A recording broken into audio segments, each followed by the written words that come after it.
ഇപ്പം അടുത്ത് ഒരു കുട്ടിക്ക് ആദ്യാക്ഷരം കുറിച്ച് കൊടുത്തു. അപ്പം അലിഫ് എന്ന് പറയുന്ന കുട്ടി അലിഫല്ല വരയാണ്. വേറെ കുട്ടിക്ക് അലിഫ് എന്ന് പറഞ്ഞ അലിഫ് അങ്ങനെയല്ല എഴുതൽ. വേറെ കുട്ടിക്ക് അലിഫ് ബാത്ത താക്ക് 3 പുള്ളിയാണ്. ഞങ്ങളൊക്കെ കുട്ടിക്കാലങ്ങളിൽ പ്രതികരണശേഷി ഉണ്ടാവണമെങ്കിൽ കുറേ പ്രായം കൂടേണ്ടിയിരുന്നു. പലർക്കും പ്രതികരണശേഷി തീരെ ഉണ്ടാകൂല.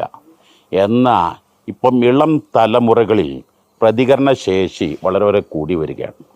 അവരെ തച്ച് കിടത്തുന്നത്, അവരെ കണ്ണുരുട്ടി പേടിപ്പിക്കുന്നത് ഒരിക്കലും അഭികാമ്യമല്ല. പ്രതികരണശേഷിയെ നല്ലൊരു പ്രോത്സാഹനങ്ങൾ നൽകി നല്ല രൂപത്തിലേക്ക് കൊണ്ടുവന്നാൽ എന്തൊരു രസമാണ്. എനിക്ക് ഏറ്റവും രസകരം മഅദിൻ മുത്തവൽ വിദ്യാർത്ഥികൾ 600 കുട്ടികൾ നിരന്തരം ചോദ്യങ്ങൾക്ക് മറുപടി എല്ലാം പറയണമെന്നില്ലല്ലോ. മഹാനായ ഇബ്നു അബ്ബാസ് റളിയല്ലാഹു അൻഹുമ പറഞ്ഞ മറുപടി, എല്ലാ ചോദ്യത്തിനും മറുപടി പറഞ്ഞാൽ ഭ്രാന്തനാണ് എന്നല്ലേ പറഞ്ഞത്. ചോദ്യങ്ങളിൽ നിന്ന് കുറേ കാര്യങ്ങൾ നമുക്ക് പഠിക്കാൻ കഴിയും. അധ്യാപന മേഖലയൊക്കെ ചോദ്യവും ഉത്തരങ്ങളും അത് നന്നായി പതിവാക്കണം.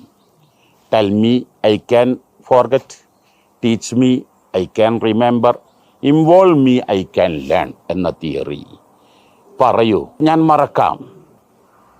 Teach me I can remember, എനിക്ക് ചൊല്ലിപ്പഠിപ്പിക്കൂ, അത് ഞാൻ ഓർത്തെടുക്കാം.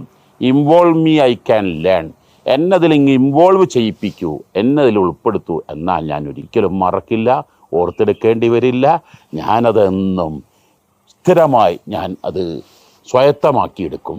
ഈ ഒരു ശൈലിയിലേക്ക് നമ്മുടെ കുട്ടികളെ അധ്യാപകന്മാർ, ഉമ്മമാർ കൊണ്ടുവരാൻ ശ്രമിച്ചാൽ ആ കുട്ടികളൊക്കെ നമ്മുടെ സ്വപ്നങ്ങൾക്ക്, മോഹങ്ങൾക്ക് അപ്പുറത്തായി അവർ മൂല്യാധിഷ്ഠിത കഴിവുകൾ കൊണ്ടുവന്ന് ശക്തിപ്പെടുത്താൻ കഴിയും.